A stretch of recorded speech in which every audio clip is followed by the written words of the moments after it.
আলা আফকারা মিন্না ইয়া রাসূলুল্লাহ, আমার চেয়েও গরিব কাউকে খুঁজে বের করে দান করতে হবে? রাসূল সাল্লাল্লাহু আলাইহি ওয়াসাল্লাম বললেন, হ্যাঁ, গরিবকেই তো দিতে হবে। তো উনি বললেন যে রাসূলুল্লাহ, পুরো মদিনার তল্লাটে আমার চাইতে গরিব কেউ আর নাই, আমি সবচাইতে গরিব।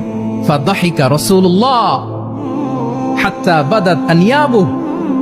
এই কথা শুনে রাসূল সাল্লাল্লাহু আলাইহি ওয়াসাল্লাম হেসে দিলেন, এত হেসে দিলেন যে রাসূল সাল্লাল্লাহু আলাইহি ওয়াসাল্লাম এই পাশের চোয়ালের দাঁত দেখা গেল। এত বেশি হাসেন না উনি, নিজেকে ধরে রাখতে পারলেন না, হাসি আটকে রাখতে পারলেন না। ফাদাহিকা রাসূলুল্লাহ, হেসে দিলেন। হাত্তা বাদাত আনিয়াবু, ওনার দাঁতের এপাশ ওপাশ দেখা গেল।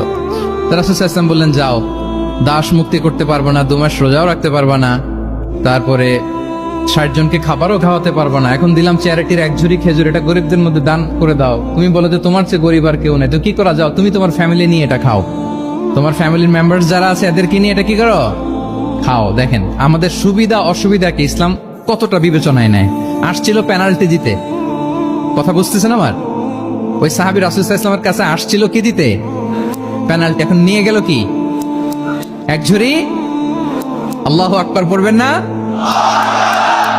দিস ইজ আওয়ার ইসলাম, যেটা নিয়ে আমাদের প্রাউড ফিল করা উচিত। কি বলেন?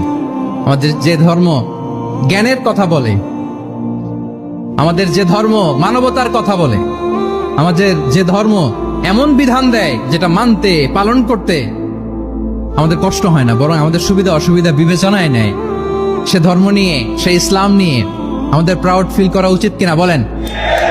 শুনি নাই আমি, ইয়েস অর নো? আচ্ছা, গেল ফ্লেক্সিবিলিটি।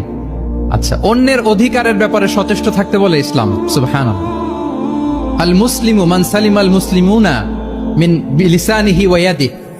মুসলিম তো সে যার হাত থেকে, যার হাতের অনিষ্ট, মুখের অনিষ্ট থেকে তার আশেপাশের ভাইয়েরা নিরাপদে থাকে, সে হচ্ছে মুসলিম। তার মানে আপনার হাত দিয়ে, আপনার কথা দিয়ে, আপনার কাজ দিয়ে আপনি আশেপাশের কাউকে যদি কষ্ট দেন, আপনি মুসলিম হতে পারবেন? আপনি আশেপাশের কাউকে কষ্ট দিতে পারবেন না। আপনার নেইবরকে যদি আপনি কষ্ট দেন, আপনি মুসলিম হতে পারবেন না। আপনি অন্যের প্রাইভেসিতে যদি ইন্টারফেয়ার করেন, কারো প্রাইভেসি যদি ভায়োলেট করেন, আপনি ভালো মুসলিম হতে পারবেন? কারো পার্সোনাল স্পেসে যদি আপনি নাক গলান, আপনি যদি ইন্টারফেয়ার করেন, তাহলে আপনি ভালো মুসলিম হতে পারবেন? অন্যের অধিকারের ব্যাপারে ইসলাম আমাদেরকে সচেষ্ট থাকতে বলে। ইসলাম বলে ওয়ালা তাজাসসু, খবরদার, খবরদার, গোয়েন্দাগিরি করো না, কারো পার্সোনাল স্পেসে নাক ঢুকিও না। যেটা তোমার ইস্যু না, যেটা তোমার বিজনেস না, ওখানে তুমি কবু যাবে না। কিন্তু আমরা এগুলো ভায়োলেট করি, দেদারসে, কি বলেন, করি না?